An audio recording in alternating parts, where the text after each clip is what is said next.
जय हिंद दोस्तों, lead academy YouTube channel पर आपका स्वागत करता हूं। आज इस वीडियो में हम लोग जो प्रतियोगिता दर्पण का शॉर्ट नोट्स है मई महीने का, ध्यान रखिएगा, मई महीने का प्रतियोगिता दर्पण में लिखा रहता है लेकिन करंट रहेगा आपका लगभग मार्च महीने का। ठीक है, तो इसमें पूरा कंटेंट जो आपका हम कह सकते हैं एग्जाम पॉइंट ऑफ व्यू से बहुत इंपॉर्टेंट है, वह सारा को इसमें इंक्लूड किया गया है और बिल्कुल शॉर्ट नोट्स है। और ये सभी परीक्षा में बीपीएससी देंगे, दरोगा देंगे, चाहे बिहार एसएससी देंगे, बिहार पुलिस मद्य निषेध देंगे, या कोई अन्य एग्जाम भी देंगे, तो सारा हम कह सकते हैं सारे के लिए इम्पोर्टेंट है।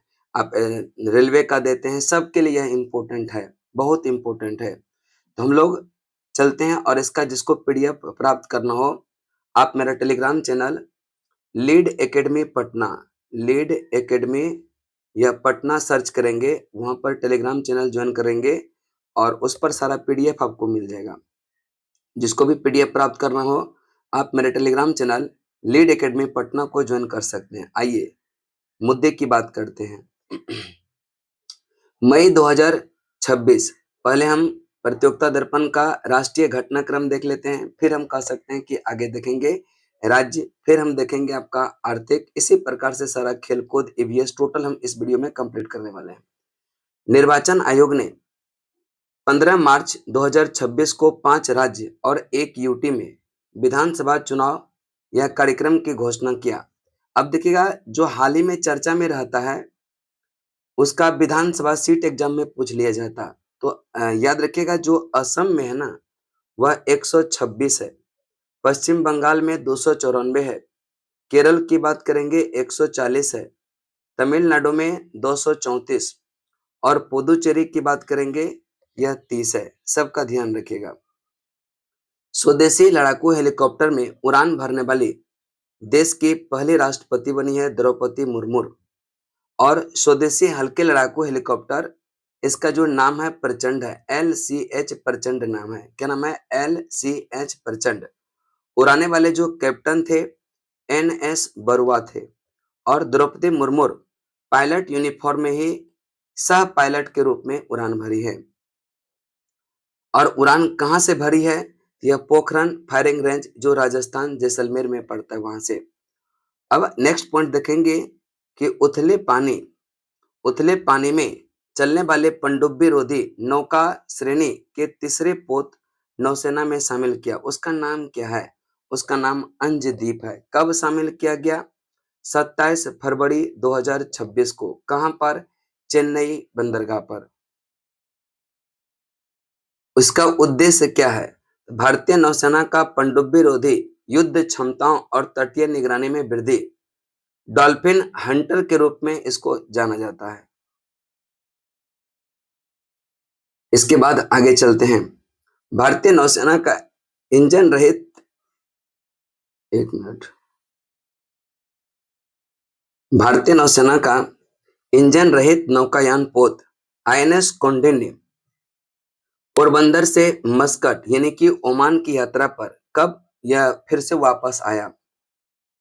हम कह सकते हैं कि जो INS कौंडिन्य है वह पोरबंदर से मस्कट यानी कि पहला विदेशी यात्रा पर गए और वह पुनः वापस 2 मार्च 2026 को हो गया।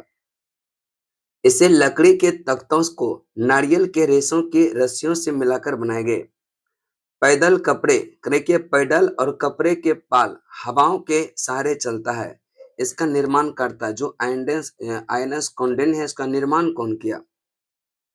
तो गोवा का एक निजी कंपनी या होडी इनोवेशंस भारतीय नौसेना एवं कहता है कि केंद्र सरकार संस्कृति मंत्रालय के त्रिपक्षीय समझौते के कारण इसका कहता है निर्माण हुआ।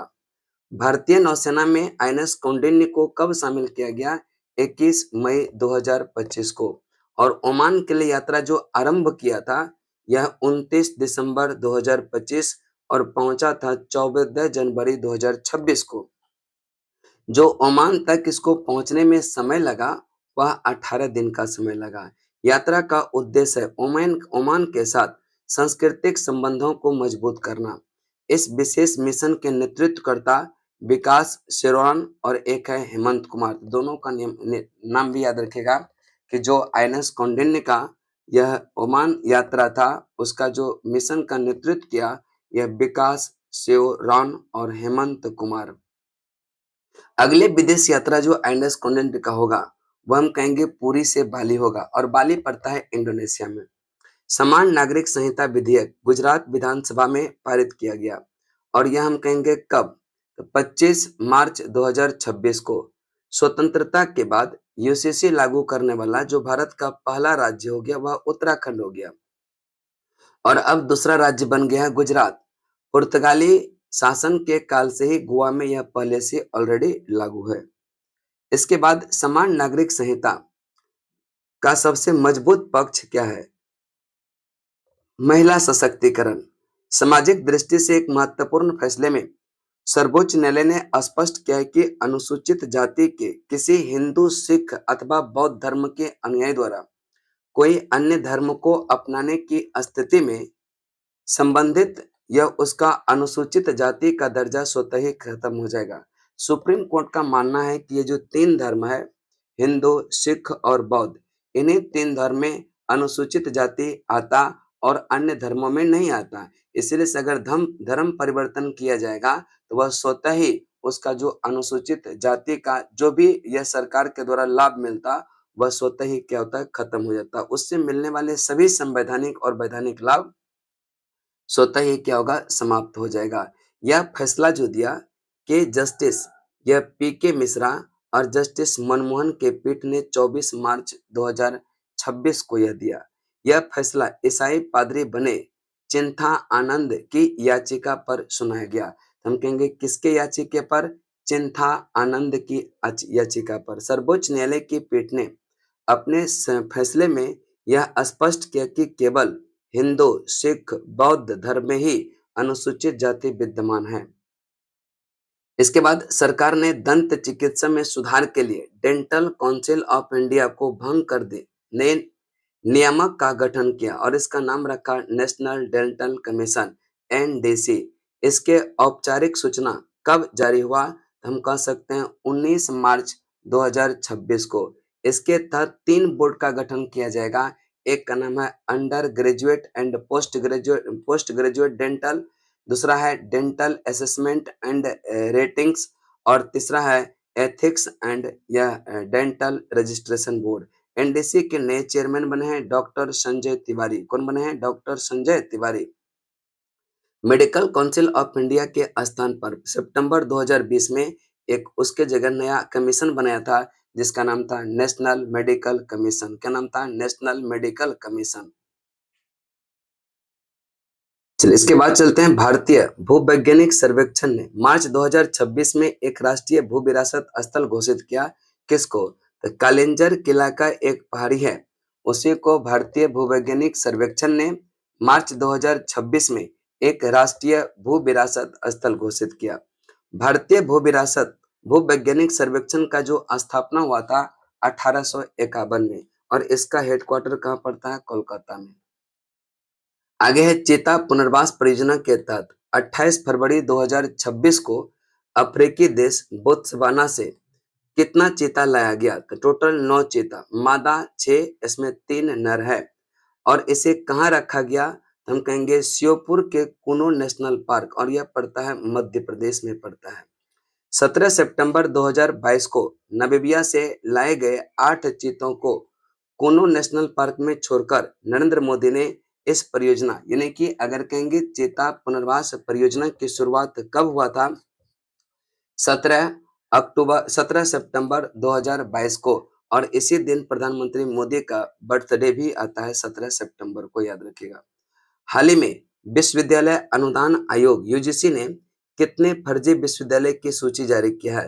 तो टोटल 32 फर्जी विश्वविद्यालय की सूची जारी किया, जिसमें कहता है कि सबसे अधिक फर्जी विश्वविद्यालय वह दिल्ली का है। सबसे अधिक फर्जी विश्वविद्यालय कहाँ का? दिल्ली का।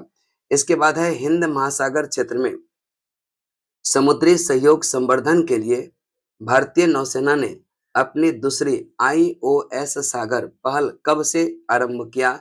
यह 16 मार्च 2026 को। IOS सागर का जो फुल फॉर्म होता है, Indian Ocean ship security and growth for all in the region. यह एक ऐसा संचालन सहभागिता कार्यक्रम है जो विदेशी मित्र देशों के नौसैनिकों को भारतीय नौसेना के जहाज पर एक साथ प्रशिक्षण और नौकायान में कतई सक्षम बनाता है। हाल ही में मुख्यमंत्री मावा धिया योजना कहाँ शुरू किया गया? तो मावा धिया योजना पंजाब सरकार के द्वारा। तो हाल ही में मुख्यमंत्री मावा धिया योजना की शुरुआत पंजाब सरकार, महिलाओं को इसमें कहता है कि 1-1 हजार रुपया प्रति माह आर्थिक सहायता उपलब्ध कराया जाएगा। इसमें SC महिलाओं को 1500 रुपया प्रति महीना दिया जाएगा। सरकारी कर्मचारी, महिला, आयकर दाताओं, महिला और संसद और विधायक इस योजना के लाभ, यानी कि जो सरकारी कर्मचारी होगी, जो इनकम टैक्स पे करती होगी, जो संसद होगी, विधायक होगी, वह इस योजना का लाभ नहीं उठा पाएंगे। फिर हम राज्य समाचार के देखिएगा, राष्ट्रीय घटनाक्रम यहाँ तक कंप्लीट हो जाता है। अब आते हैं राज्य घटनाक्रम। मध्य प्रदेश के छठे वित्त आयोग के अध्यक्ष जयभान सिंह पवैया। हालांकि हम लोग में क्वेश्चन पूछने की उम्मीद कम है, जो मध्य प्रदेश के लड़के तैयारी करते हैं उसमें यह क्वेश्चन पूछने की प्रबल संभावना है। महासमुंद जिले या छत्तीसगढ़ में खल्लाड़ी माता मंदिर क्षेत्र में रोपवे के केबल टूटने से कई श्रद्धालुओं के हुआ घायल हो गए। फिर हम कहते हैं अगला एक है ग्वाला, गांव ग्वाला योजना, सारे एग्जाम में पूछा जाने की संभावना है। गांव ग्वाला योजना कहाँ के राज्य सरकार ने शुरू किया? हम कह सकते हैं राजस्थान। इसका उद्देश्य है गोवंश को सुरक्षित रखना। गोवंश को इसमें कहता है कि गोवंश को चराने के लिए प्रत्येक गांव में एक ग्वाला नियुक्त किया जाएगा, जो प्रतिदिन गांव के सभी गोवंश को एकत्रित कर गोचर भूमि में ले जाएगा। दिन भर गोवंश चराने के पश्चात शाम को उसके मालिक के घर वापस छोड़ेंगे। और कहते हैं कि इसके लिए जो ग्वाला होगा उसको 10,000 रुपये प्रति महीना मानदेय प्रदान करने की घोषणा भी राज्य के पंचायती राज मंत्री ने वहां पर किया है। कहाँ की बात करता है? राजस्थान। देखिए एक ना विशेष बता देते हैं कि जैसे आप पटना में रहते हैं या आप घर पर रहते हैं, तो पटना में जो छात्र रहते हैं उसके लिए नया बैच हम शुरू कर रहे हैं GK/GS का, और यह बैच 5 मई से शुरू होगा। और इसमें अद्भुत तरीके से पूरा PPT के माध्यम से लुसेंट और घटना चक्र का ऑल सब्जेक्ट पढ़ाया जाता है।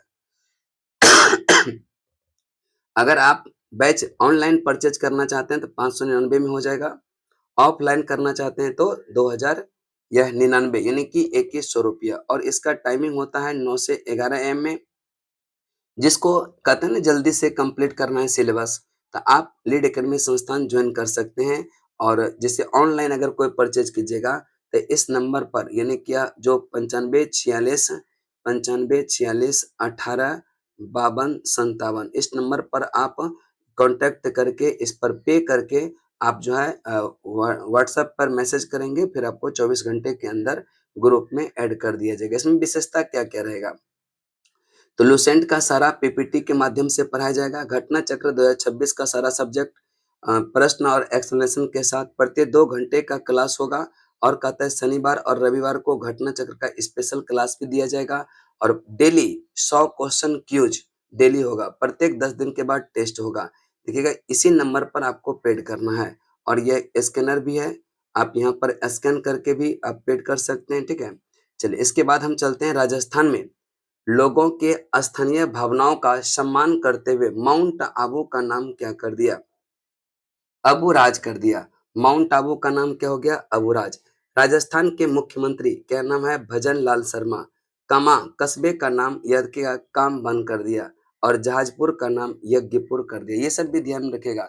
जो माउंट आबू है अब उसका नाम अबुराज हो गया, और कमा कमान एक कस्बा था वहां का, उसका नाम काम वन कर दिया। जहाजपुर का नाम यज्ञपुर कर दिया।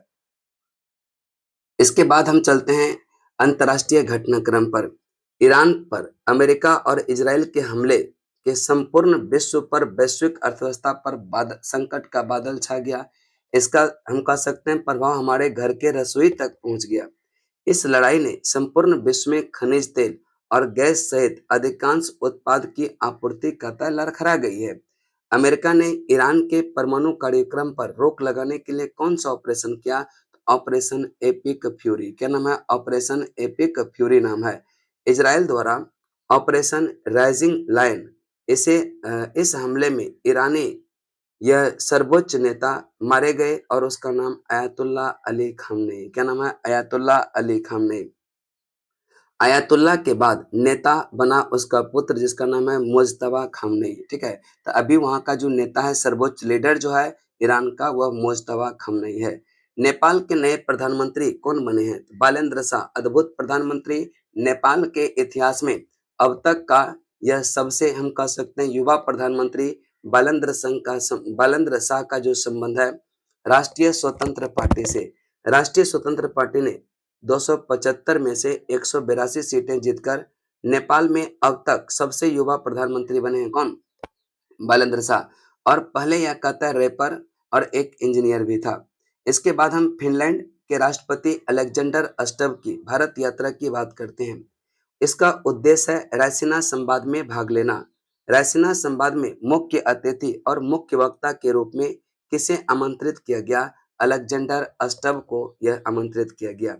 द्विपक्षीय वार्ता करते हुए दोनों देशों के बीच व्यापार को 2030 तक दोगुना करने का लक्ष्य भी निर्धारित किया गया। रायसीना संवाद में मुख्य अतिथि और मुख्य वक्ता के तौर पर किसे आमंत्रित किया गया था? अलेक्जेंडर स्टब, जो फिनलैंड के राष्ट्रपति है।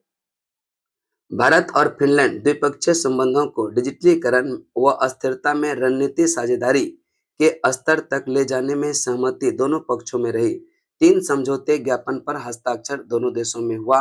11वां रायसीना संवाद कहाँ संपन्न हुआ? हम कहेंगे यह नई दिल्ली में। जो 11वां रायसीना संवाद है वह नई दिल्ली में 5 से 7 मार्च 2026 को। इसमें मुख्य अतिथि अलेक्जेंडर स्टब, जो हम कह सकते हैं फिनलैंड के क्या है? राष्ट्रपति। इसका जो थीम, 11वां रायसीना संवाद का जो थीम है, यह अभिकथन, सामंजस्य और उन्नति। अभिकथन, सामंजस्य और उन्नति। इसका उद्घाटन प्रधानमंत्री मोदी ने। आयोजन की बात करेंगे, भारत विदेश मंत्रालय एवं think tank observer research foundation संयुक्त रूप से कहता है कि इसका आयोजन करता। कनाडा के प्रधानमंत्री ने हाल ही में भारत का आगमन, उसका जो है नाम क्या है? Mark Carney. अभी हाल ही में कनाडा के जो प्रधानमंत्री है उसका कहते हैं भारत आगमन हुआ था और यह मार्क कार्नी इसका नाम है। भारत के पहली आधिकारिक यात्रा उनकी थी। इस अवसर पर भारत के पहल वाले अंतर्राष्ट्रीय सौर गठबंधन बायोफ्यूल एलायंस में शामिल होने की भी घोषणा किया। इंडियन ओशन रिम एसोसिएशन में डायलॉग पार्टनर बनने की भी घोषणा कनाडा ने की ओर से किया गया। और यह एक कनाडा की कंपनी है जिसका नाम है केमिको कंपनी ने भारत को परमाणु ऊर्जा उत्पादन 2035 तक कितना यह यूरेनियम की आपूर्ति करेगा? यह 2.20 करोड़ पाउंड 2.20 करोड़ पाउंड यह उपलब्ध कराएगा। कब तक? 2035 तक। दोनों पक्षों में यानी कि भारत और कनाडा के बीच में 8 विभिन्न समझौतों पर हस्ताक्षर किया। कनाडा के पेंशन फंड ने भारत में कितने का निवेश किया है? हम कहेंगे 100 अरब डॉलर का। कितने का? 100 अरब डॉलर का। विश्व में हथियार के बड़े क्रेता और कहता है क्या विक्रेताओं के संबंध में जो रिपोर्ट जारी करता है वह सिप्री करता है। इसको कहते हैं Stockholm International Peace Research Institute. हथियारों का सबसे बड़ा आयातक जो है वह कौन? यूक्रेन। आयातक के मामले में सबसे ज्यादा जो हथियार को हम कह सकते हैं खरीदता है वह यूक्रेन। दूसरे स्थान पर अपना प्यारा भारत और तीसरे पर है सऊदी अरब। हथियारों का शीर्ष निर्यात, सबसे ज्यादा निर्यात कौन करता है? यह अमेरिका करता है। दूसरा स्थान पर फ्रांस है और तीसरा पर रूस है। और भारत में हथियार की आपूर्ति करने वाला शीर्ष 3 देश, एक तो हम कहेंगे सबसे ज्यादा रूस भारत को हथियार आपूर्ति करता है, उसके बाद फ्रांस करता है, फिर इजराइल करता है। देखिएगा, जिसको डेली करंट अफेयर्स आप पढ़ना चाहते हैं, लीड एकेडमी पटना में आप रहते हैं तो लीड एकेडमी आप संस्थान ज्वाइन कर सकते हैं। 200 रुपये प्रति माह लगता और करंट अफेयर ये सब क्लास में ही आपको रटवा देंगे। अगर आप ज्वाइन करना चाहते हैं तो आप आइए। अमेरिका हथियार आयातकों में कितना स्थान, यानी कि अमेरिका भी हथियार का आयात करता। आयात में इसका स्थान है 8वां, निर्यात में पहला स्थान। अमेरिका सबसे अधिक हथियार किस देश से आयात करता है? तो सबसे ज्यादा ब्रिटेन से करता है। अमेरिका अपना हथियार सबसे अधिक किस देश को निर्यात करता है? सऊदी अरब। फ्रांसीसी हथियार का सबसे बड़े क्रेता की बात करेंगे, वह है कौन? भारत है। इटली में न्यायिक सुधारों के लिए कराए गए जनमत संग्रह, जॉर्जिया मेलोनी सरकार की पराजय। जनमत संग्रह कब हुआ था? 22 और 23 मार्च। प्रस्ताव के पक्ष में कितना मत पड़ा? 46%। प्रस्ताव के विरोध में कितना? 54%। फिर हम कहेंगे आर्थिक वाणिज्यिक परिदृश्य। वित्तीय वर्ष 2025-26 के लिए कर्मचारी भविष्य निधि जमाओं पर कितना प्रतिशत ब्याज रखा गया? हम कह सकते हैं कि 8 से 0.25, कितना? 8.25। जो कर्मचारी भविष्य निधि एक अनिवार्य रिटायरमेंट फंड जिसमें कर्मचारी और नियोक्ता हर महीने अनिवार्यतः योगदान करते हैं। इस फंड का प्रबंधन जो करता, कर्मचारी भविष्य निधि संगठन करता। आरबीआई ने जो है यह ताजा आंकड़े के अनुसार वित्तीय वर्ष 2025-26 की पहली तिमाही में भारत के चालू खाते के जो घाटे रहा वह कितना? तो 30.1 अरब डॉलर का। चालू खाते के घाटे कम होना व्यापार एवं सेवाओं के निर्यात से बेहतर प्राप्ति को दर्शाता और इससे विदेशी ऋणों पर देश की निर्भरता कम होती है। देश में टेलीफोन उपभोक्ताओं और संख्या, टेलीडेंसिटी मतलब कहते हैं कि प्रति 100 व्यक्तियों पर कितना टेलीफोन कनेक्शन है, उसी को हम टेलीडेंसिटी कहते हैं। तो इसका जो रिपोर्ट जारी करता है वह ट्राया करता है। ट्राया होता है telecom regulatory authority of India. Telecom regulatory authority of India. Teledensity प्रति 100 व्यक्तियों पर फोन कनेक्शनों की संख्या को ही क्या कहते हैं? टेलीडेंसिटी कहते हैं। इसके बाद दिसंबर 2025 तक देश में टेलीफोन उपभोक्ताओं की कुल संख्या 130.6 मिलियन है। सबसे कम टेलीडेंसिटी किस राज्य का है? बिहार का है सबसे कम टेलीडेंसिटी। और सबसे दूसरा स्थान पर किसका हो गया? उत्तर प्रदेश। सर्वाधिक टेलीडेंसिटी जो है यानी कि दिल्ली का। दूसरा स्थान पर कौन सा? कर्नाटक है। वर्ल्ड हैप्पीनेस इंडेक्स की बात करेंगे, किसी भी देश में खुशहाली जीडीपी के साथ साथ अन्य मानक यानी कि सिर्फ पैसे आने से, जीडीपी बढ़ने से खुशहाली नहीं बढ़ता है। इसके लिए कहते हैं कि टोटल 7 मानक होता। खुशहाली का एहसास, जीवन विकल्पों का चयन यानी कि आप क्या कर सकते हैं, कहाँ रहना चाहते हैं, किसके साथ रहना चाहते हैं। अगर ये सब कहता है कि चयन करने का, विकल्प का चयन करने की स्वतंत्रता है, तो वह आपका एक खुशी में शामिल होता है। जीवन प्रत्याशा, लोग जो है जिसे अभी पैदा लेंगे तो वह कितने साल में उसका मृत्यु हो जाएगा। एक है उदारता, भ्रष्टाचार, प्रति व्यक्ति आय, सामाजिक सहयोग और देश के तबाही की स्थिति। ये सारे जो है ना खुशहाली, यह हम कह सकते हैं जांच करता है, किसी भी देश का मानक आधार माना जाता है। जारी कौन करता है इसको? सतत विकास समाधान नेटवर्क इसको जारी करता है। सबसे खुशहाल देश जो है वह फिनलैंड है और भारत का स्थान 116वां है। अंतिम स्थान पर अफगानिस्तान का है। तो ध्यान रखिएगा, खुशहाली रिपोर्ट जारी करता है सतत विकास समाधान नेटवर्क और सबसे खुशहाल देश फिनलैंड। भारत का स्थान खुशहाली में 116वां है। अंतिम स्थान पर कौन सा? अफगानिस्तान है।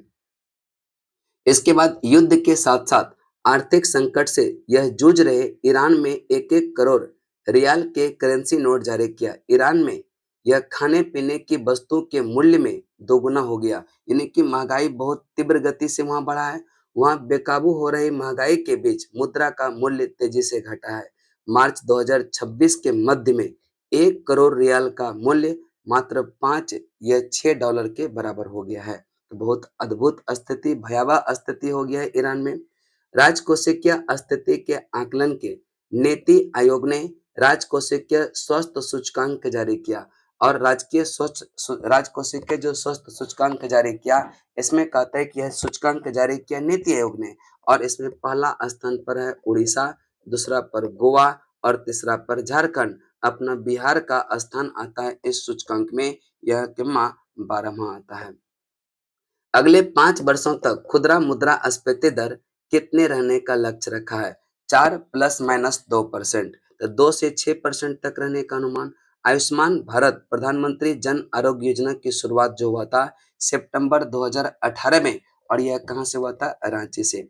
पीएम किसान सम्मान निधि की जो 22वां किस्त है वह कहाँ से जारी किया गया? गुवाहाटी, असम से जारी किया गया। और इसकी शुरुआत, जो पीएम किसान सम्मान निधि की शुरुआत हुआ था, वह 24 फरवरी 2019 को इसकी शुरुआत हुआ था। नारियल उत्पादन में पूरे विश्व में भारत का स्थान प्रथम आ गया है। नारियल उत्पादन में भारत का स्थान पूरे विश्व में प्रथम। नारियल कुल वैश्विक उत्पादन, जितना पूरे विश्व में नारियल उत्पादन होता, उसका 30.7% नारियल का उत्पादन भारत में। नारियल उत्पादन में शीर्ष राज्य की बात करेंगे कर्नाटक। देश में नारियल उत्पादन में वृद्धि के लिए 2026-27 के बजट में ही यह कोकोनट प्रमोशन स्कीम की घोषणा केंद्र सरकार ने की है। भारत औद्योगिक विकास योजना भव्य को कब मंजूरी मिला? तो हम कह सकते हैं 18 मार्च 2026 को भारत औद्योगिक विकास योजना भव्य को हम कह सकते हैं मंजूरी। और इसके तहत देश में कितना प्लग एंड प्ले औद्योगिक इकाइयां? तो हम कहेंगे 100। इसका उद्देश्य है देश में विश्व स्तरीय औद्योगिक इंफ्रास्ट्रक्चर विकसित करना, विनिर्माण की संभावना के द्वार खोलना और भारत के विकास या गाथा के गति प्रदान करना। हम कह सकते हैं ये सब इसका क्या है? उद्देश्य है। यह भारत औद्योगिक विकास योजना का। इसके बाद नवीनतम सामान्य ज्ञान की बात करेंगे। एक होता है SVEEP, systematic voters education and electoral या पार्टिसिपेशन। इसका जो उद्देश्य है एसवीप का, भारत के सभी पात्र नागरिकों को मतदान के लिए प्रोत्साहित कर उन्हें एक जागरूक मतदाता बनाना। और 9 राज्य और केंद्र शासित प्रदेश का हम कह सकते हैं नए राज्यपाल और उपराज्यपाल बनाया गया।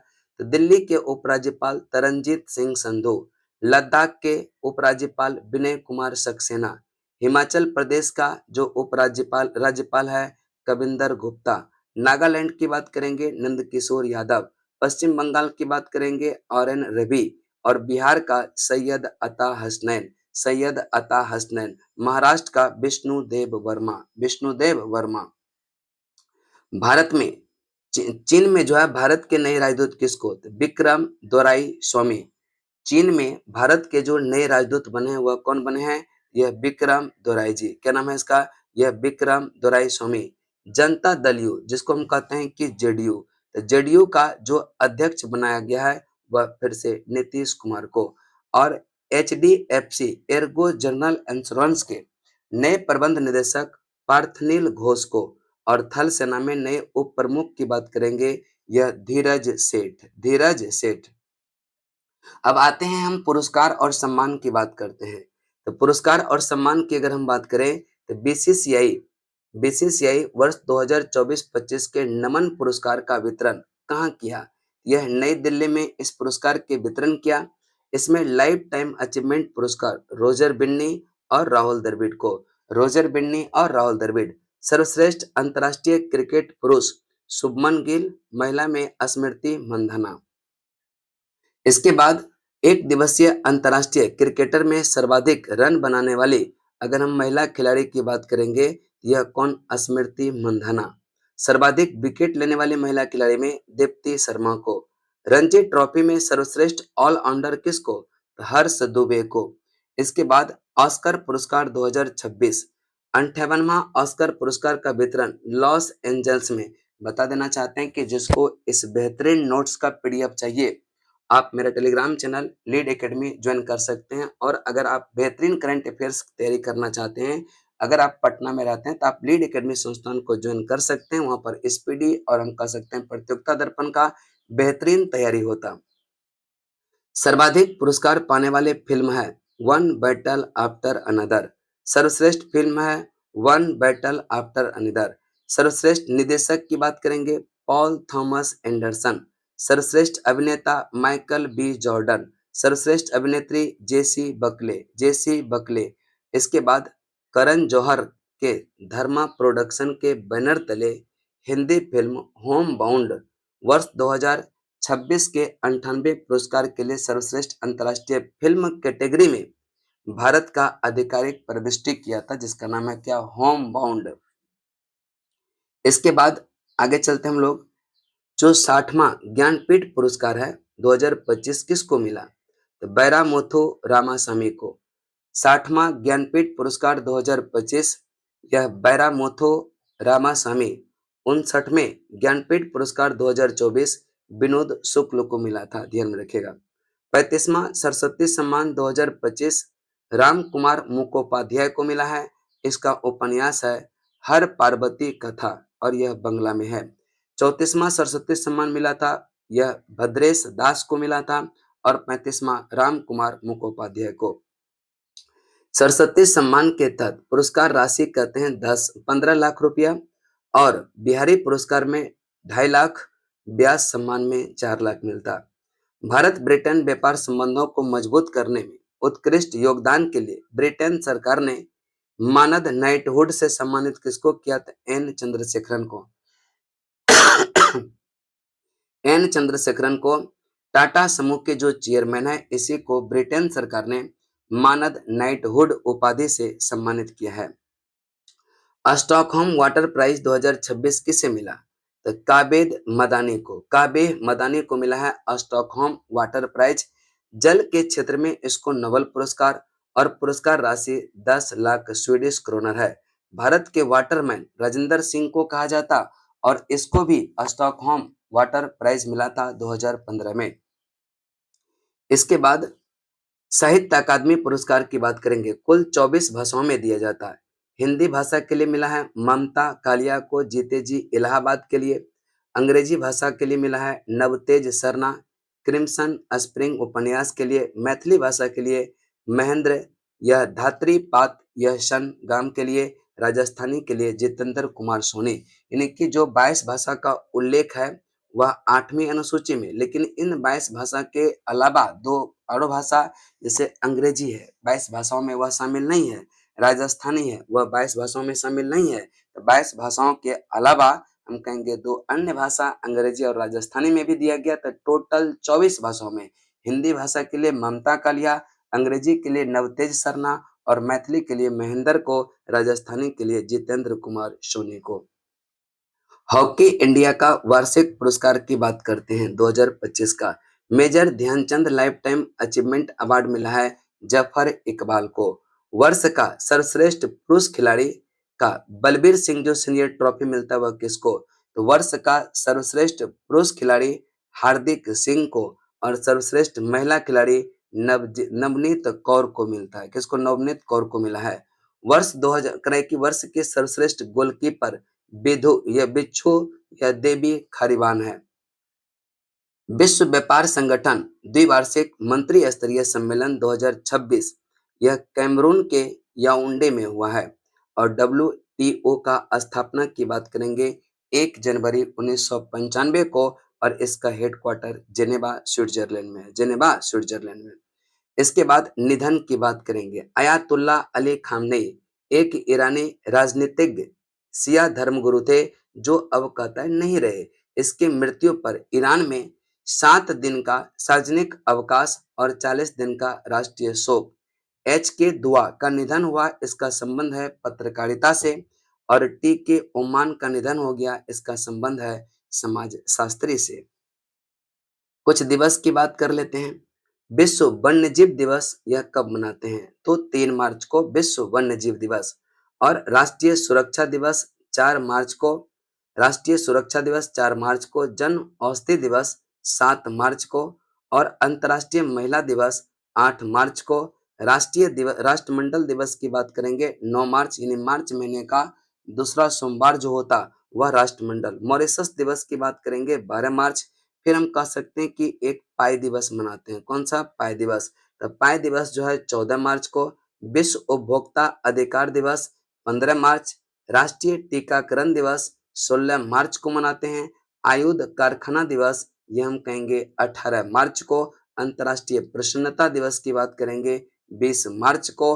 और विश्व गौरैया दिवस भी 20 मार्च को। और विश्व वन दिवस 21 मार्च को। बिहार दिवस की बात करेंगे वह 22 मार्च को मनाते हैं। विश्व जल दिवस, इसको सुधार लीजिएगा, 22 मार्च को ही विश्व यह जल दिवस भी मनाया जाता है। पाकिस्तान का राष्ट्रीय दिवस 23 मार्च को। विश्व मौसम विज्ञान दिवस 23 मार्च को। विश्व क्षय रोग दिवस 24 मार्च को। बांग्लादेश का स्वतंत्रता दिवस 26 मार्च को। फिर हम कहेंगे विश्व रंगमंच दिवस, यह 27 मार्च को। अर्थ आवर डे 28 मार्च। राजस्थान का स्थापना दिवस की बात करेंगे, यह 30 मार्च को मनाया जाता है। देखिएगा, जिसको डेली क्लास करना होगा करंट अफेयर्स का, आप स्पीडी और प्रतियोगिता दर्पण दोनों चलता है सुबह में 7 बजे से। तो जो ऑफलाइन पटना में रहते हैं ऑफलाइन ज्वाइन कर सकते हैं और इसका पेड ग्रुप में भी ऐड हो सकते हैं करंट अफेयर्स का, ठीक है। तो फिर आगे चलते हैं, आपका कुछ पुस्तक और लेखक है। क्रिम्सन स्प्रिंग की बात करेंगे, Navtej Sarna. It's easy to be healthy, Malaika Arora. An accidental lawyer की बात करेंगे, K Venugopal. An accidental prime minister, Sanjay Baru. पुस्तक है, इंपोर्टेंट है, यही सब किताब पूछा जाएगा। Crimson spring, Navtej Sarna. It's easy to be healthy, Malaika Arora. An accidental lawyer, K Venugopal. और एन एक्सीडेंटल प्राइम मिनिस्टर, यह संजय बारो का है। कुछ दुर्घटना। हाल ही में कहते कि कांड, नए नोट छपे हुए 12 टन नोटों के बंडल ले जा रहा था और हेलीकॉप्टर दुर्घटनाग्रस्त हो गया। यह बोलिविया के यह क्रय की अल आल्टो शहर में, और विमान का नाम था हरक्यूलस से 30। जब कहते हैं कि व्यस्त यह गिर गया, जो व्यस्त रोड था वहां जाकर के टकराया, और जब रोड पर बिखर गया नोट, तो उसको लूटने के लिए लोग दौड़े, और इसके लिए पुलिस को वहां आंसू गैस का इस्तेमाल भी करना पड़ा। हाल ही में भारतीय वायुसेना का एक सुखोई Su-30M का लड़ाकू विमान कहां दुर्घटनाग्रस्त हुआ? तो असम के कार्बी आंगलोंग क्षेत्र में। कोलंबिया में भी कहते हैं कि एक हरक्यूलिस C-130 विमान दुर्घटना, जिसमें कहते हैं कि लगभग 66 लोग की क्या हो गया, मृत्यु हो गया। फिर कहेंगे सम्मान। हाल ही में G7 के विदेश मंत्रियों की बैठक कहाँ हुई? अवाय डेस बॉक्स डे केने शहर, जो फ्रांस में पड़ता है। G7 सदस्य देश की बात करेंगे, America, France, Britain, Italy, Germany, Japan और कौन सा, कनाडा है। G7 शिखर सम्मेलन जो होगा यह जून में होगा, और यह एवियन शहर फ्रांस में होगा। फिर कहेंगे कुछ विविध देख लें। स्टीड फास्ट डॉट 2026 युद्धाभ्यास कहाँ संपन्न हुआ? यह जर्मनी और बाल्टिक सागर में संपन्न हुआ। स्टीड फास्ट डॉट, ये नाटो का एक बृहद सैन्य अभ्यास है। यूएसए इस वर्ष में शामिल नहीं हुआ, और नाटो की स्थापना 4 अप्रैल 1949। इसका headquarter Brussels, Belgium, North Atlantic Treaty Organization की बात करता। भारत में तेल और गैस से भरे अपने टैंकर्स को हॉर्मुज स्ट्रेट में सुरक्षित निकालने के लिए चलाए गए नौसैनिक मिशन का नाम क्या दिया? तो ऑपरेशन ऊर्जा सुरक्षा। ऑपरेशन ऊर्जा सुरक्षा। पहले अंतर्राष्ट्रीय फिल्म महोत्सव का आयोजन कहाँ पर? दिल्ली के भारत मंडपम। इसका उद्देश्य है दिल्ली वैश्विक सिनेमा केंद्र बनाना दिल्ली को, और उद्घाटन किसने? रेखा गुप्ता। उद्घाटन फिल्म जो है वह सिरात रहा है, और इस समारोह में हम कहेंगे 3 हस्तियों को लाइफ टाइम अचीवमेंट अवार्ड भी दिया गया। एक है नंदा मोरी बालकृष्णन, शर्मिला टैगोर, और एक का नाम है धर्मेंद्र। फिर हम आगे चलते हैं, प्रमुख युद्धाभ्यास। ब्रज प्रहार भारत एवं अमेरिका के बीच होता। यह 16वां संस्करण था। इसका आयोजन बकलो, हिमाचल प्रदेश। धर्मा गार्जियन भारत और जापान, यह 7वां संस्करण था। आयोजन स्थल चौबेटिया, उत्तराखंड की बात करते हैं।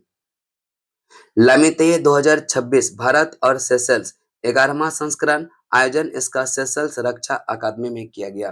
फिर एक है कागडू। कागडू एक बहुराष्ट्रीय जिसमें 20 से अधिक देश भाग लेते हैं, और इसका आयोजन सिडनी के तट, ऑस्ट्रेलिया। आईएनएस नीलगिरी इसमें कहते हैं कि शामिल हुआ।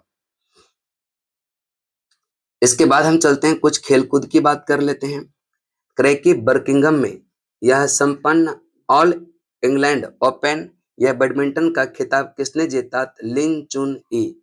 फाइनल में भारत के लक्ष्य सेन हार गया, और इसमें महिला एकल का खिताब वान झी ने। रणजी ट्रॉफी किसने जीता? पहली बार जम्मू कश्मीर टीम ने रणजी ट्रॉफी जीता कर्नाटक को हराकर, और इसका रणजी ट्रॉफी का संबंध है क्रिकेट से। प्लेयर ऑफ द सीरीज की बात करेंगे, आकिब नबी को मिला है। आईसीसी ने किसे फरवरी 2026 के लिए सर्वश्रेष्ठ महिला खिलाड़ी घोषित किया? अरुंधति रेड्डी को। आईसीसी ने किसे फरवरी महीने के लिए सर्वश्रेष्ठ पुरुष खिलाड़ी घोषित किया? साहिबजादा फहरान। फिर आगे चलते हैं, भारत के जो 93वां ग्रैंड मास्टर बने वह आरव डेंगला। 94 में शतरंज ग्रैंड मास्टर मयंक चक्रवर्ती। इंडियन ओपन स्क्वैश 2026 का आयोजन हम कह सकते हैं मुंबई में। पुरुष एकल का विजेता अभय सिंह और महिला एकल का अनाहत सिंह। तो इंडियन ओपन स्क्वैश 2026 का आयोजन मुंबई। पुरुष एकल विजेता अभय सिंह, महिला एकल विजेता अनाहत सिंह। 15वीं बार पोल वाल्ट का विश्व रिकॉर्ड यह अपने नाम किया, इसका नाम है डुप्लांटिस। पहली राष्ट्रीय इंडोर एथलेटिक्स चैंपियनशिप 2026 का आयोजन कहां पर? भुवनेश्वर में हुआ। कहां पर हुआ? भुवनेश्वर। 21वां इंडोर एथलेटिक्स चैंपियनशिप 2026 का आयोजन टॉरून या पोलैंड में हुआ। टॉरून पोलैंड में। पदक तालिका में शीर्ष की बात करेंगे अमेरिका। टोटल 18 पदक, 5 स्वर्ण पदक, 7 रजत और 6 कांस्य। यह खेल जो वर्ल्ड इंडोर एथलेटिक्स होता प्रत्येक 2 साल के बाद होता। अब जो 22वां संस्करण होगा इंडोर एथलेटिक्स चैंपियनशिप का 2028 में, यह अपना प्यारा भारत भुवनेश्वर में आयोजन होगा इसका। इंडियन वेल्स ओपन, जिसको बीएनपी परिवास ओपन भी कहते हैं, 2026 पुरुष एकल विजेता यानिक सिनर, महिला एकल विजेता अरियाना सबालेंका और इसका आयोजन कैलिफोर्निया में। सीनियर राष्ट्रीय और अंतर्राष्ट्रीय टेबल टेनिस चैंपियनशिप 2026 की बात करते हैं। इसका आयोजन इंदौर में। पुरुष विजेता team petroleum petroleum sports promotion board और महिला टीम विजेता भारतीय रिजर्व बैंक रहा। भारतीय रिजर्व बैंक। पुरुष एकल विजेता मानव ठक्कर, महिला एकल विजेता यशस्विनी यह घोरपड़े है। फॉर्मूला 1 ऑस्ट्रेलियाई रेस में विजेता जॉर्ज रसेल, चीनी ग्रैंड प्रिक्स विजेता ए.के. एंटोनेली और यह जापानी ग्रैंड प्रिक्स की बात करेंगे ए.के. एंटोनेली। फिर आईसीसी टी20 वर्ल्ड कप की बात कर लेते हैं। इसका मेजबानी भारत और श्रीलंका ने किया। विजेता रहा इसमें भारत, उप विजेता न्यूजीलैंड और हम कहेंगे प्लेयर ऑफ द टूर्नामेंट कौन? संजू सैमसन, जो भारत के ही है। Player of the final match की बात करेंगे, यह जसप्रीत बुमराह को, दोनों भारत के हैं। टूर्नामेंट में सर्वाधिक रन किसने बनाया? तो साहिबजादा फरहान ने 7 मैचों में 383 रन और यह पाकिस्तान के हैं। टूर्नामेंट में सर्वाधिक विकेट जो लिया जसप्रीत बुमराह और वरुण चक्रवर्ती, दोनों ने 14-14 विकेट लिए हैं। यहाँ भारत जो है अब तक कितना बार खिताब यह जीत चुका है टी20 वर्ल्ड कप? हम कहेंगे टोटल 3 बार। पहली बार 2007 में महेंद्र सिंह धोनी के नेतृत्व में, दूसरी बार 2024 में रोहित शर्मा के नेतृत्व में और तीसरी बार 2026 में सूर्य कुमार यादव के नेतृत्व में। बीसीसीआई ने भी अपनी ओर से भारतीय टीम और सपोर्टिंग स्टाफ के लिए 131 करोड़ नगद पुरस्कार राशि की घोषणा किया। अब जो आगामी टी20 11वां संस्करण होगा वह हम कहेंगे 2028 में होगा और यह ऑस्ट्रेलिया और न्यूजीलैंड में। कहां पर? ऑस्ट्रेलिया और न्यूजीलैंड, यानी कि 11वां टी20 विश्व कप का जो यह मेजबानी करेगा वह ऑस्ट्रेलिया और न्यूजीलैंड। ऑस्ट्रेलिया और न्यूजीलैंड। विज्ञान प्रौद्योगिकी किसने कहता है कि सोलर डायनेमिक्स ऑब्जर्वेटरी उपग्रह से हेलियोसिस्मोलॉजी तकनीक का उपयोग कर सूर्य के आंतरिक भाग में चुंबकीय गतिविधियों के नए साक्ष्य खोजे गए। हम कहेंगे यह नासा। हेलियोसिस्मोलॉजी सूर्य की सतह पर होने वाला दोलन और कंपन का अध्ययन करने की विधि है जो सूर्य के आंतरिक संरचना को समझने में क्या होगा? मदद करती है। एक है डाई एथाइल ईथर। यह एक रंगहीन गैर संक्षारक और कम विषाक्त गैस जो दबाव में कहता है कि तरल, और इसको एलपीजी में कितना % मिलाया जा सकता है? 20%। देश की पहली सेमीकंडक्टर असेंबली और परीक्षण सुविधा का उद्घाटन कहाँ हुआ? हम कहेंगे सानंद गुजरात में हुआ। कहाँ पर? सानंद गुजरात। इसका उद्घाटन नरेंद्र मोदी ने। भारत ने सेमीकंडक्टर मिशन की शुरुआत दिसंबर 2021 में किया। फिर हम कह सकते हैं कि आगे भारत का राष्ट्रव्यापी जो एचपीवी राष्ट्रीय टीकाकरण, जिसको कहते हैं ह्यूमन पैपिलोमा वायरस टीकाकरण अभियान की शुरुआत 28 फरवरी 2026 को। इसका जो उद्देश्य है गर्भाशय ग्रीवा के कैंसर की रोकथाम के लिए और 14 वर्ष की आयु की लड़कियों के लिए बनाया गया। तो एचपीवी का जो फुल फॉर्म होता है ह्यूमन पैपिलोमा वायरस, और इसके लिए सुगम बनाने के लिए, इस टीकाकरण को सुगम बनाने के लिए एक पोर्टल जारी किया जिसका नाम है यू विन पोर्टल। इसके बाद मून शॉट परियोजना की शुरुआत भारतीय विज्ञान संस्थान और प्रतीक्षा ट्रस्ट ने मिलकर। उद्देश्य है मस्तिष्क की कार्यक्षमता को सहारा देने वाले उन्नत ब्रेन को प्रोसेसर के विकसित करना। हाल ही में उच्चतम न्यायालय ने हरीश राणा बनाम भारत संघ में ऐतिहासिक निर्णय देते हुए 12 वर्षों से जो चेतनाहीन अवस्था में पड़े थे उनके लिए कहता है कि एक यह जारी किया भारत में निष्क्रिय इच्छा मृत्यु। इसमें क्या होता है कि जो पीड़िता होता उसको कहते हैं कि जो जीवन रक्षक उपचार और पोषण उसको दिया जा रहा था बचने के लिए, वह कहता है कि रोक देता और उसका प्राकृतिक तरीके से क्या होता मृत्यु हो जाता। इसके बाद हम कहेंगे गौ टेक 2026 का आयोजन कहाँ पर? पुणे में। एमएक्स ने आधारित सामग्री विकसित किसने किया? आईआईटी गुवाहाटी। यह जल इलेक्ट्रोलिसिस और कहता है कि सौर संचालित विलवणीकरण दोनों में सक्षम है। विश्व का पहला स्वायत्त समुद्री जहाज निर्माण और प्रणाली केंद्र कहाँ विकसित किया गया? नेल्लौर आंध्र प्रदेश में। डेलॉयट ने भारत की पहली ऑपरेशनल टेक्नोलॉजी आधारित साइबर सुरक्षा सुविधा लॉन्च किया है। इसका नाम क्या है? कनेक्ट सेफ नाम है। क्या नाम है? Connect safe. भारत ने राष्ट्रीय महासागर प्रौद्योगिकी संस्थान द्वारा विकसित स्वदेशी फ्लोटिंग यह लिडार बोया सिस्टम कहाँ परीक्षण किया है? लिडार बोया यह तमिलनाडु में। लिडार का जो फुल फॉर्म होता है light detection and ranging. Light detection and ranging. हाल ही में वैज्ञानिकों ने किस महासागर में 4000 मीटर की गहराई तक यह गहराई पर डार्क ऑक्सीजन का उत्पादन की खोज किया? प्रशांत महासागर। यह एक अद्भुत खोज है क्योंकि सब लोग हम लोग पढ़ते थे कि जो ऑक्सीजन का निर्माण होता है वह प्रकाश संश्लेषण से होता है, लेकिन यहाँ पर बिना प्रकाश संश्लेषण से ही करके गहरे समुद्र में ऑक्सीजन उत्पन्न हो रहा है। नीति आयोग और यूनिसेफ इंडिया ने इम्पैक्ट फॉर न्यूट्रिशन प्लेटफॉर्म के माध्यम से एक आशय पत्र पर हस्ताक्षर किया। एक ग्रेविटी बम चर्चा में रहा। गुरुत्वाकर्षण से चलने वाला मारक हथियार है। यूएसए ने ईरान के विरुद्ध में प्रयोग करने की बात कही, इसी कारण से चर्चा में रहा। इसे फ्री फॉल बम के नाम से भी क्या होता है जाना जाता है। इसके बाद पर्यावरण परिस्थितिकी का कुछ करंट अफेयर्स है, उसको देख लेते हैं। मत्स्य अधिनियम कब लाया गया? तो हम कह सकते हैं कि 1897 में मत्स्य अधिनियम आया। वन्य जीव संरक्षण अधिनियम 1972, जैव विविधता अधिनियम 2002, कोलंबिया के कैली में आयोजित कॉप 16 में डिजिटल अनुक्रम सूचना के लिए कौन सा फंड जारी किया गया? तो केली फंड जारी किया गया। 2030 तक प्रति वर्ष 200 अरब अमेरिकी डॉलर जुटाने का भी लक्ष्य रखा गया है। क्रिकेट कीवी की एक नई प्रजाति का खोज किया गया और यह खोज अरुणाचल प्रदेश में हुआ। और जो कीवी का यह नई प्रजाति है ये हम कहेंगे इसका नाम है एक्टिनिडिया इंडिका। क्या नाम है? Actinidia indica. वैज्ञानिकों ने मरुस्थलीय काई को मंगल ग्रह पर जीवन बसाने के लिए एक संभावित अग्रणी प्रजाति के रूप में पहचान किया। उसका नाम है सेंट्रिचिया यह कैनी नर्विस।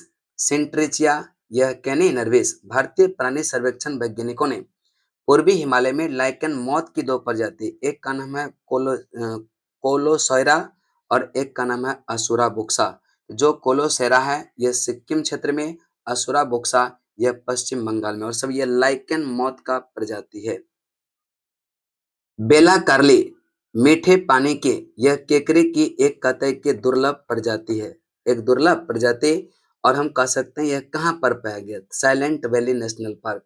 मीठे पानी की मछली प्रजाति ग्लिप्टोथोरैक्स सेंटीमेरेनी और कहते हैं कि ओरेइचिस एलियाने किस राज्य में पाई गई? यह नागालैंड में पाई गई। भारतीय जल क्षेत्र में पहली बार दुर्लभ एम्फीपोड प्रजाति या अस्टेनोथोलोरी की खोज कहाँ हुआ?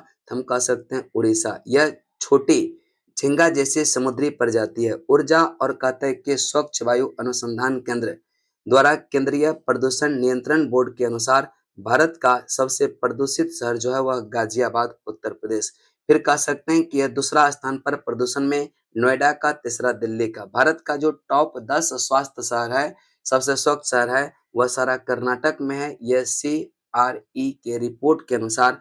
और जो सबसे स्वच्छ शहर है, चामराजनगर कर्नाटक का। Bird flu H5N1, swine flu H1, यह N1।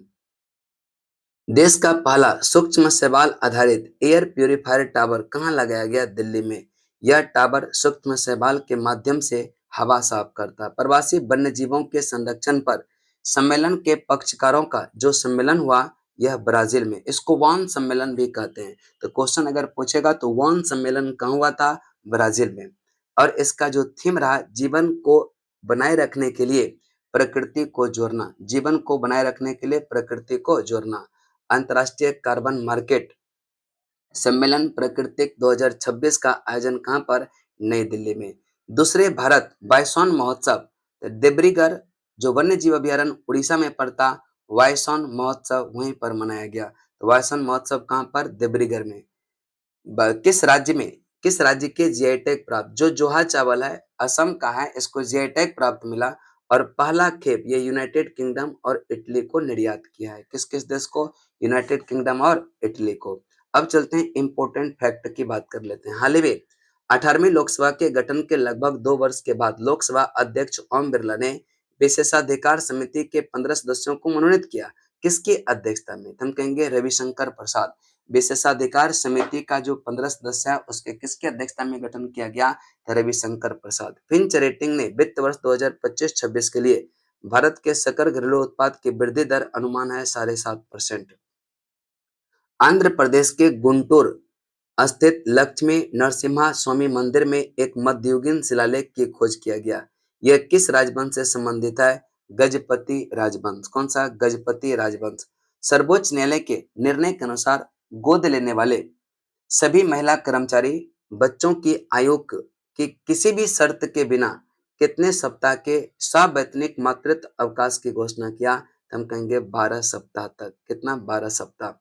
हाल ही में किस राज्य विधानसभा द्वारा अशांत क्षेत्रों में अचल संपत्ति के हस्तांतरण पर प्रतिबंध संबंधी विधेयक पारित किया?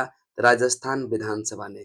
किस पैरा एथलेटिक ने नई दिल्ली में आयोजित विश्व para athletics grand prix men's T33 श्रेणी में यह T63 श्रेणी में स्वर्ण पदक जीता? इसका नाम है शैलेश कुमार।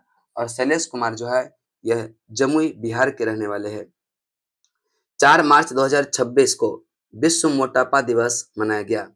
इसी अवसर पर विश्व मोटापा एटलस जारी किया गया और इसका जो विषय रहा, मोटापे से निपटने के लिए 8 अरब कारण। हाल ही में किस देश ने पार्किंसंस रोग के लिए विश्व की पहली iPS सेल आधारित थेरेपी यह एमचेप्री को मंजूरी दिया? यह किसने दिया है? जापान ने। इसके बाद हाल ही में सुर्खियों में रहा खर्ग द्वीप किस खाड़ी में स्थित है? फारस की खाड़ी में। खर्ग द्वीप ईरान का आर्थिक जीवन रेखा माना जाता है, जो 90% तेल वहीं से आयात करता था। तो खर्ग द्वीप यह किस खाड़ी में स्थित है? यह फारस की खाड़ी में। हाल ही में किस देश के समुद्री तट पर 14वीं सदी के एक जहाज के मलबे से युआन बंग यह काल के नीले सफेद चीनी मिट्टी के बर्तन का बड़ा भंडार मिला है? यह कहेंगे सिंगापुर के तट से। इसके बाद हाल ही में भारत ने 29 देशों के साथ मिलकर किस देश में शांति स्थापना सैनिकों की सुरक्षा सुनिश्चित करने की मांग किया? यह हम कहेंगे लेबनान। हाल ही में किस देश ने मेनिंजाइटिस मस्तिष्क ज्वार के कारण सार्वजनिक स्वास्थ्य चेतावनी जारी किया है? यह ब्रिटेन ने किया है। मेनिंजाइटिस मस्तिष्क ज्वार के कारण सार्वजनिक स्वास्थ्य चेतावनी जारी किया है ब्रिटेन ने। हाल ही में किस देश ने भारत की मदद से यह 240 फीट लंबे बेली पुल का उद्घाटन श्रीलंका में किया, जो दितवा चक्रवात हुआ उसको तबाह कर दिया है? भारतीय विज्ञान संस्थान के प्रोफेसर नोवोडो ओजेस डेल सलाडो शिखर पर पहुंचकर कीर्तिमान स्थापित किया। यह शिखर जो है कहाँ है? तो एंडीज पर्वत श्रेणी में चिली अर्जेंटीना के सीमा पर। प्रोफेसर का नाम है जिसने यह काम किया, यह चढ़ाई किया, शिखर पर पहुंचा, उसका नाम है अर्पिता पात्रा। संयुक्त राष्ट्र ने सहमति निष्कर्ष नामक एक नया वैश्विक फ्रेमवर्क बनाया। इसका उद्देश्य न्याय प्राप्ति में सुधार किसके लिए? तो विश्व भर में महिला और लड़कियों के लिए यह सहमति निष्कर्ष यह किया, जिसका नाम है यह सहमति निष्कर्ष नामक एक नया वैश्विक फ्रेमवर्क बनाया है। भारत ने मैत्री पाइपलाइन के माध्यम से अपने किस पड़ोसी देश को 5,000 मीट्रिक टन डीजल की आपूर्ति किया है? तो यह बांग्लादेश को किया है। यहाँ पर आपका सारा ये खत्म हो जाता है पूरा मई महीना का, ठीक है। मई महीना का फिर हम अगला वीडियो में अगले मंथ का लेकर के आएंगे। मिलते हैं, तब तक के लिए जय हिंद जय भारत।